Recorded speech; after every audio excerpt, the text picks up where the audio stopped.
Hi guys and girls, I'm Obsidian Ant and welcome back to Elite Dangerous.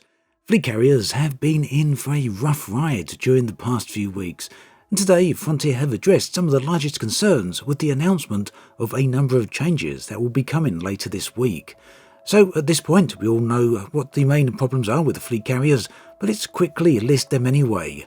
Upkeep costs are too high, lack of universal cartographics, extreme restrictions on hyperspace jumps due to spool times and fuel requirements. There's also a number of other issues too, and there is of course questions surrounding what type of new gameplay carriers bring to the game, if any.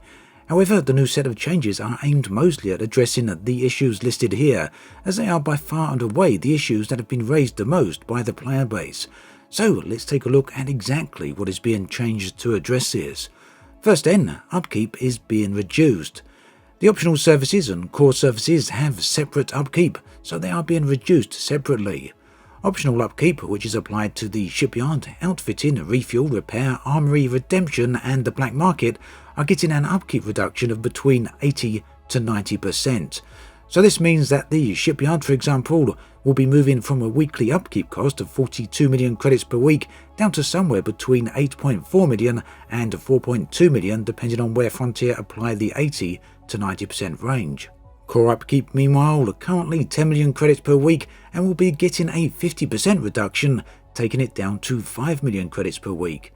Now, Frontier have said the total reduction on a carrier with all services active will be 85%. This means that the weekly upkeep costs for a fleet carrier with all services active will now total 21.3 million credits as opposed to the current total of around 147 million, so that really is a huge difference. Upkeep costs for a fully equipped carrier then would be around 1.1 billion per year instead of 7.6 billion. Now, I do want to add in at this point that, as I've said before, I personally dislike the concept of upkeep.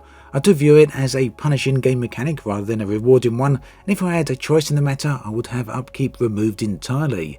After all, players have worked hard for the 5 billion that carriers will cost up front, not to mention the outfitting costs that are also an additional fee. But this isn't about my opinion. In a recent interview on Live Radio, Frontier have stated there are technical reasons for upkeep, and the gist of this seems to be that carriers represent a physical object permanently situated in space, and having too many of these left abandoned results in both gameplay as well as technical issues. So assuming that being the case, upkeep is designed as a way to alleviate that, because if players do not maintain the upkeep of a carrier, the carrier is removed. Bottom line, I don't like upkeep. However, Frontier feel it's a necessity for a number of reasons. So that leaves us with these new costs of 21 million credits per week, which is relatively easily achievable. Now, I'm not going to excuse the idea of upkeep, and I will never enjoy it, but that said, as it appears we have to have it, I feel that 21 million credits per week for a fully outfitted carrier is reasonable and manageable. It can even be paid for by a variety of different activities, and this includes missions. Although that said, combat is unlikely to cover the costs in a reasonable time, so there's still that question of balancing that needs to be addressed. So then, moving on to decommissioning debt. This has also been changed so that automatic decommissioning of a carrier now takes 10 full weeks of debt rather than the previous 2 weeks. A carrier that has its bank stocked up with a few hundred million credits then should be good to go for a decent period of time. And again, I don't really agree with the automatic decommissioning, but this is a big improvement.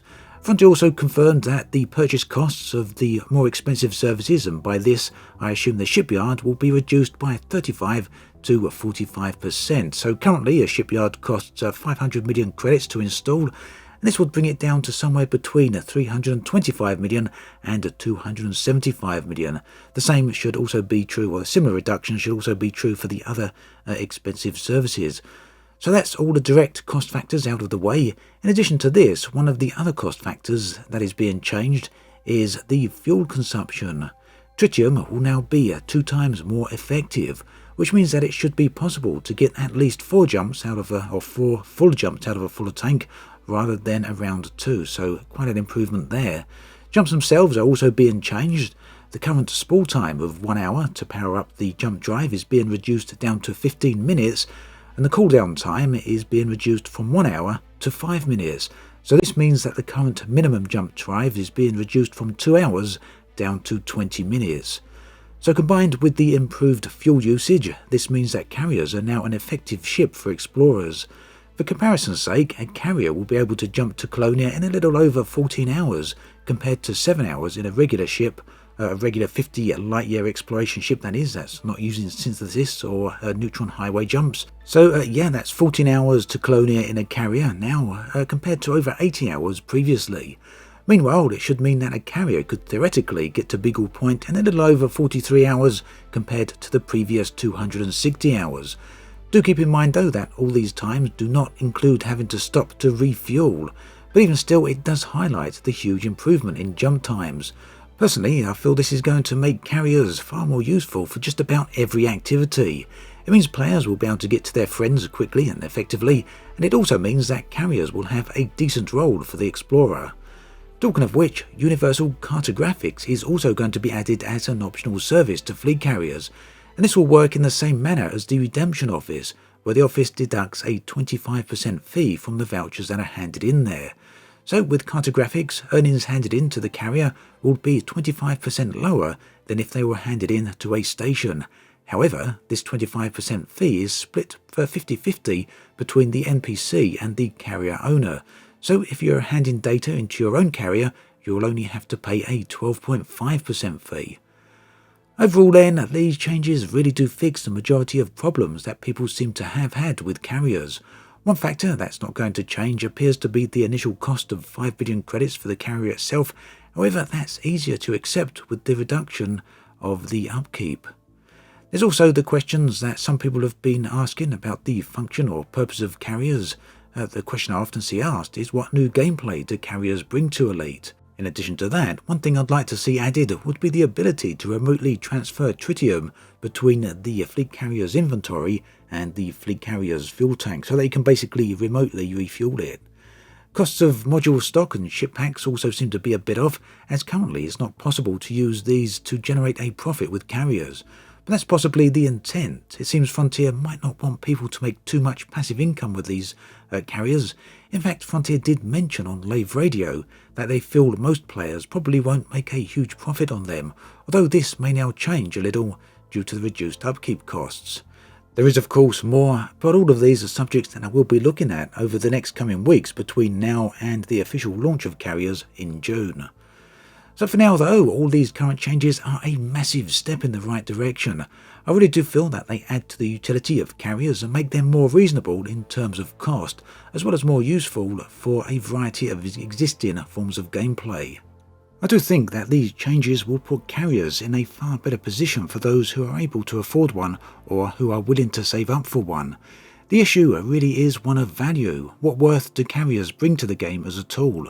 Previously, this has been very questionable because of the heavy restrictions and high costs. However, these adjustments do change the situation. Carriers have moved from something that I wouldn't have used into something that I will have use for. I suspect the same is true for a lot of other people as well, and that is without doubt a good thing. Do let me know your thoughts on the changes in the comments section below. As always, thanks for watching, and I'll catch you guys and girls next time.